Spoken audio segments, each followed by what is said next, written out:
É com muita alegria e com satisfação que cumprimento aos meus irmãos e as minhas irmãs que têm assistido a esses vídeos de lições que Deus tem mandado para nós. E também, de uma maneira especial, me sinto muito feliz por estar aqui nesta região, onde um dia fiz um trabalho missionário. E desse trabalho missionário, nesta fazenda, chamada Fazenda São Manuel, fruto desse trabalho nasceu uma linda igreja aqui na cidade de Adelândia. E aqui não perdemos o costume de vir uma vez por ano cumprimentar esses nossos irmãos, já há muitos anos que temos seguido esta rotina. E me sinto de forma especialmente realizado por isso. Hoje estudaremos a lição de número 8, as reformas de Josias. Para tanto, eu gostaria de convidá-los para uma palavra de oração. Santo Deus, muito obrigado por esse privilégio e honra de podermos sermos chamados de teus filhos e teus servos. Muito obrigado pela oportunidade de poder abrir a tua palavra e estudar. Encha-nos, Senhor, da orientação do teu Santo Espírito, de tua direção, para que possamos compreender, ter condições de praticar e de transmitir aos que nos cercam as lições que tu tens para nós da tua palavra. É o que te pedimos, agradecidos, em nome de Jesus. Amém. O verso principal, 2 Reis, capítulo 23, verso 25. Antes dele não houve rei que fosse semelhante, que se convertesse ao Senhor de todo o coração, e de toda a tua alma, de todas as tuas forças, segundo toda a lei de Moisés, e depois dele nunca se levantou outro igual. Eu gostaria de chamar muita atenção aqui nesse verso especialmente, nessa questão frisada pelo profeta, pelo escritor da palavra de Deus naquele momento, pela lição que o Espírito Santo apontou naquele ato. Olha, há mais de 600 anos antes de Cristo. Rei que se converteu de todo o coração. Presta atenção, meus amados. Se alguém pensa que a palavra batismo foi algo que se iniciou com João, está muito enganado, porque o próprio João Batista, ao ensinar, sim, como pioneiro, o batismo nas águas, ele alegou que tinha outro, muito maior do que ele, que já fazia outro tipo de batismo, do Espírito e do fogo. Não foi o que ele disse sobre o que viria após ele? E aqui, nós vimos já na lição passada, que Jeremias foi batizado no fogo. Ele tinha fogo nos ossos. Se ele não falasse, ele explodiria. Semelhante às manifestações do Espírito Santo em Sansão, aquele fogo do Espírito Santo se manifestou em Jeremias como se manifestou em Sansão. Só que Jeremias, ao invés de adquirir força física, ele adquiria força emocional, força espiritual, para atravessar a grande crise que ele enfrentou dentro de sua nação. Josias foi batizado no Espírito Santo. Conversão é o batismo no Espírito Santo, e o batismo no fogo é a decisão de manifestar a vontade de Deus às pessoas que nos cercam, que foi tudo e mais um pouco o que Josias fez no pouco tempo de vida que lhe restou. Os reinados de Manassés e Amon. Interessante. Entre dois grandes homens, dois grandes reis, aparece duas tranqueiras, Manassés e Amon. Nós tivemos alguns lampejos sobre Ezequias, como mencionamos na lição passada, que segurou a onda dessa destruição contra Judá só 100 anos, pelas atitudes dele lá no passado. Ezequias foi um homem tão correto e tão amigo, e tão íntimo de Deus, que quando soube do profeta Isaías que morreria, clamou ao Senhor de joelhos e recebeu mais 15 anos de lambuja. Isso sem falar em um século a mais da destruição que estava proferida contra Judá. Olha o fruto do bom exemplo de um grande homem e de um grande rei. Mas como eu disse, entre dois grandes reis, entre dois grandes homens, entre Ezequias e Josias, duas tranqueiras. Aparece então Manassés, o filho de Ezequias, que virou o reino de cabeça para baixo, fazendo o que não devia. Em matéria de apostasia, de idolatria, foi aos extremos. No finalzinho de sua vida, resolveu tirar férias.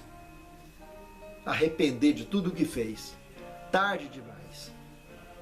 Porque ele não pôde consertar os estragos de seu mau exemplo em toda a nação. Tanto que mesmo ele tendo descansado, arrependido, o seu filho Amon, que sumiu, fez pior que ele. E não se arrependeu. E por isso mesmo temos o terceiro tema, um novo rei, Amon. Em se tratando desse turbulento Amon, ele foi tão apóstata, ele foi tão terrível, a sua influência em cima de Judá, que lamentavelmente ele durou 2 anos só no trono. Os seus servos mesmo o mataram. Veja que coisa terrível. Nem os próprios companheiros de trabalho aguentou a presença apóstata de Amon. E foi um momento tão terrível que um profeta contemporâneo que escreveu de forma ansiosa sobre a estrutura de Judá nesses dias, que foi o profeta Abacuque. Abacuque, pelo que temos revelado sobre ele na Bíblia Sagrada, tudo leva a crer que ele era um indivíduo que vivia ali no templo e provavelmente era um músico. E o seu livro, tão pequenininho, envolve um diálogo dele com Deus, exatamente lamentando e pleiteando por Judá, que vivia sua pior crise da história. Veja que o mau exemplo de Manassés, pai de Amon, lamentavelmente o estrago já estava acelerado para a destruição de Judá, para o cumprimento profético que outros antigos já tinham falado. E agora a grande prova que até no monte de lixo nasce um cravo, que pode-se dizer que Amon foi o pior que existiu. Para comparar com ele, quem sabe, só o antigo Acabe. Sabe quem foi o filho de Amon? Josias. Esse que acabamos de ler o tema central, nunca se levantou outro semelhante a ele. Claro, que os que ele se levantasse estavam no caminho já do desfecho da história de Judá e, lamentavelmente, homens que não conseguiram sustentar a fé, nem a própria fé, muito menos a do povo. Josias nasce como um DNA selecionado para servir de inspiração para os seus contemporâneos e para todos nós até hoje. Se observarmos 2 Reis, capítulo 22, verso 1 e 2, temos o seguinte: tinha Josias 8 anos de idade quando começou a reinar, e reinou 31 anos em Jerusalém.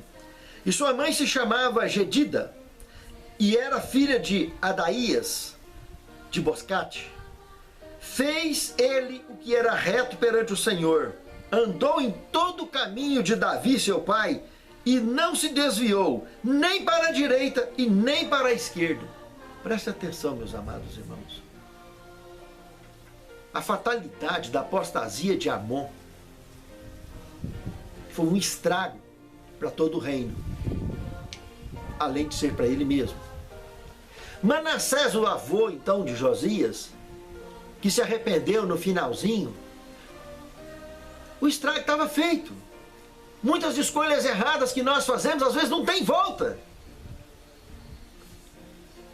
Mas nunca é tarde para se arrepender, mesmo que a colheita seja amarga. Josias, o filho desse Amon, um cravo que nasceu num monte de lixo, se tornou uma referência para todo cristão. Foi um verdadeiro imitador de Cristo sem conhecer o trabalho de Cristo. Somente inspirado nas profecias e nos rituais do santuário, somente olhando para as sombras e símbolos, foi o suficiente para a chama do Santo Espírito arder naquele homem e ele se tornar um fogo vivo para todos que olhavam para ele. Josias, como vocês viram no texto bíblico, assumiu de forma precoce o reino, com 8 anos de idade, para não ficar uma lacuna, e se tornou uma referência, tão referente quanto Salomão em matéria de competência real, profissional e espiritual. Espiritualmente, ele superou Salomão, com certeza. Mas sabe, meus irmãos, quando a palavra de Deus diz que ele não se desviou nem para a direita e nem para a esquerda, meus amados, aqui tem uma questão muito interessante. Já naquele tempo, isso já era conhecido. Esse muro ilusório que os pecadores apaixonados pelo pecado constroem, que eles acham só na cabeça deles, né? Que pode subir lá em cima e nem desce para a direita e nem para a esquerda. Fica em cima do muro e não faz nada. Mosca morta. É uma tristeza. Esse muro é imaginário. As pessoas de bem, elas não viram. Não ficam olhando para a direita nem para a esquerda e nem para trás. Foi Cristo mesmo quem disse que quem pega no arado e olha para trás não é digno do reino dos céus. A direção do céu, sabe como é? É reto. As pessoas têm que andar com retidão, ser pessoa de bem. Sempre. Porque é chamado por Deus. E a nossa direção é reto, avante e para o céu. Essa é a direção da salvação. É o único rumo seguro. Se queremos ser pessoas de bem, pessoas salvas, não estamos fazendo mais do que obrigação de sermos pessoas de bem. Algumas empresas contratam funcionários e diz: mas ele é uma pessoa muito honesta, extremamente honesta, vale a pena. Olha, que adianta, eu pergunto, ser uma pessoa honesta, que não está fazendo mais que obrigação de ser, e ser uma mosca morta de preguiça, incompetente? O que dá mais prejuízo numa empresa, às vezes, ou em qualquer lugar? As pessoas que às vezes não têm coragem de fazer um grande roubo, vai furtar, pequenos furtos, desvio de caixa. Eu não sei quando é órgão público. Quando é órgão público é mais feio. Mas quando é na coisa particular, o negócio é mais tranquilo.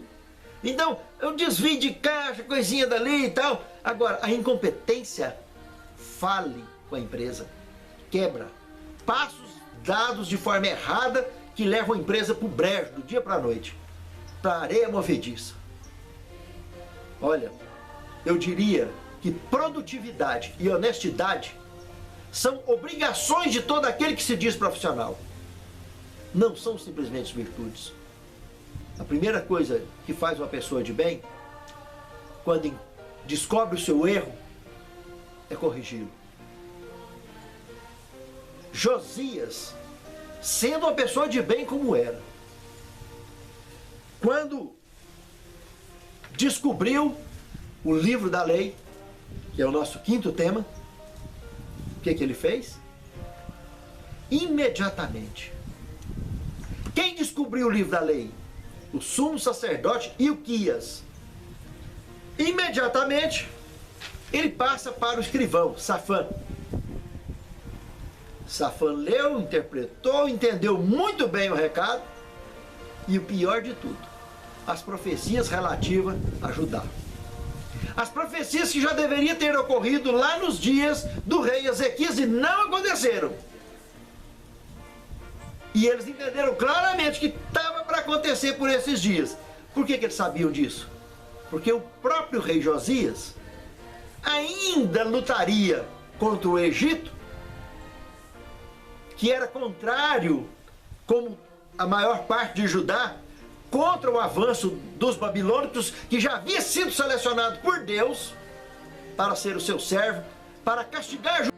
Quando Josias ouviu aquelas palavras, aquele jovenzinho, aquele menino,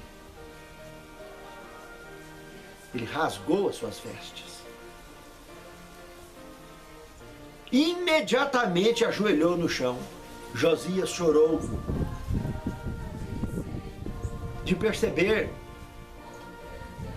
em que situação ele se encontrava da história de Judá, nos dias finais. E ele clamou com tanta dor, com tanta humilhação ao Senhor, que ele sentiu no coração o desejo até de ouvir de outro profeta, que não Jeremias, que era seu contemporâneo, que iniciou seu ministério junto com Josias. Ele pediu alguém para procurar a profetisa Hulda, que relatou abertamente cada palavra que Jeremias tinha proferido. E tudo que Jeremias proferiu era o que antigos profetas já tinham falado sobre Judá. E com mais detalhes. Mas o que eu acho muito interessante, que em 2 Reis, do capítulo 22, de 12 a 20, quando chega na altura do verso 20, Deus usa a profetisa Hulda para mandar um recado para o rei Josias, que Deus iria poupá-lo da destruição, que os olhos dele não assistiriam aquilo. Josias descansaria com seus pais. Essa garantia trouxe um conforto tão grande para o rei Josias, que o sexto tema nos diz as reformas de Josias. Josias, mesmo ouvindo o recado de Hulda, que era o recado de Deus, que não tinha mais volta, Judá seria realmente, tudo dito contra ela se cumpriria, que ela seria destruída. Pois Josias, vendo que ele já estava garantidamente poupado dessa desgraça, a sua fé foi tão grande que ele achou que seria capaz ele mesmo de evitar isso para a nação. Se ele podia ser poupado, por que a nação não? Olha, Moisés. Vamos lembrar aqui de Moisés de novo. Ele passou 40 anos no Egito, até quando ele cometeu aquele crime, matando o egípcio. Fugiu para Midian, lá na Arábia Saudita. Formou família para lá e tudo. O velho faraó, que o caçava para matar, morreu. O irmão dele, contemporâneo, que cresceu junto com ele lá no palácio, assumiu o reino. E Moisés para lá. Quando Moisés estava com 80 anos de idade, Deus aparece para ele na sarça ardente. Relatou para ele as 10 pragas que enviaria sobre o Egito. Moisés saiu de lá sabendo das 10, para ir proclamar a Faraó e aos egípcios. Na realidade, sabemos que todos ali eram egípcios, inclusive Moisés. Não tinha um que não era egípcio. Eram 430 anos, meus amados. E quando volta para lá, só um detalhe que ele não sabia, que Deus não tinha revelado para ele. Que o irmão dele, que tinha assumido o trono, já tinha pecado contra o Espírito Santo. já estava vivendo debaixo da operação do erro. Porque Deus disse claramente que ia endurecer o coração dele. E Deus só faz isso com quem já pecou contra o Espírito Santo. Mas Moisés voltou crente que ia conseguir quebrar o cara no meio. A cada praga, ele insistidamente proclamava na certeza que aquele grande amigo, que aquele grande irmão salvaria a nação. E o cara era tão ruim, mas tão ruim, que nem avisar o povo ele avisava. E veio praga após praga, até a total destruição do Egito. Josias fez da mesma forma enquanto viveu. Foi para a batalha contra o Egito lutar e tomou em batalha novo, jovem, deu a vida, tentando proteger a nação da destruição. Os reis que sucederam Josias, lamentavelmente, levaram a nação a total bancarrota, até que, lamentavelmente, a nação foi totalmente destruída. A cidade foi totalmente destruída. Jerusalém e o templo. E o povo passou 70 anos no cativeiro babilônico. Josias, ele lutou, fez reformas, reformou sua própria vida, começou pelo rasgando as suas próprias vestes e orientou todo o povo, deu exemplo, propôs reformas na nação. Mas os reis que sucederam ele, lamentavelmente, não fizeram nada. Deixou piorar a situação. As pessoas às vezes querem promover reforma na igreja, reforma disso, reforma daquilo, começando do tijolo, terminando em alimentação, mas lá dentro não quer mover uma palha de reformar nada. A principal reforma, a reforma mais eficaz que existe em qualquer situação, deve começar do lado de dentro. Jamais uma reforma que inicia por lado de fora vai dar certo. Começa do lado de dentro. Sempre vai dar certo. Sempre. Quem não dá exemplo, jamais vai conseguir ser exemplo. Cada um reforma aquilo que está precisando. Numa casa, são as paredes, noutras é o telhado, noutras é o piso. Em alguém é a alimentação, no outro é uma vida adúltera, no outro são vícios, são dependências, no outro são preconceitos. Tem câncer pior, tem doença pior do ponto de vista religioso do que preconceito? E quantas pessoas preconceituosas que vivem dentro das igrejas, com cargos e pregando e tudo mais. Sabe, irmãos? Josias foi uma referência, porque ele começou rasgando a sua própria roupa. E tem pessoas que, se não fizer isso, não conseguirá viver uma vida digna diante de Deus e diante dos homens. Nós precisamos rasgar os nossos preconceitos, rasgar as nossas más escolhas, rasgar os nossos maus pensamentos, rasgar a nossa conduta passada e ser um livro vivo e novo, uma página nova, virar as páginas velhas de nossa vida e começar uma vida nova, um livro novo. Fazer parte, sem sair dele, do livro da vida do Cordeiro. É a forma mais tranquila e mais sensata de termos a certeza da salvação. O sétimo tema, reforma eficaz, é de dentro para fora. Josias rasgou as suas vestes, mostrando a iniciativa, o reconhecimento de que algo estava errado. E você? Já parou para pensar? Que Deus abençoe a mim e a você, meu querido irmão, minha querida irmã. Que possamos começar a reforma em nossas vidas, exatamente aonde está precisando ser reformado. Santo Deus, encha-nos da determinação do Teu Santo Espírito para rasgar qualquer parte de nossa vida que está manchada com más escolhas e más condutas. E que possamos, pela Tua graça, sermos novas criaturas, sendo batizados no Espírito Santo, como pessoas convertidas, como foi o rei Josias. Sermos batizados no fogo, como foi batizado o profeta Jeremias. Sermos pessoas que reflitam verdadeiramente ao mundo à sua volta, que mudaram de exército, batizando na água, no Espírito e no fogo. E assim, Senhor, possamos juntar muitas almas, conduzindo aos pés de Cristo, porque sabemos, como diz a pena inspirada, que o verdadeiro cristão já nasce no mundo como missionário.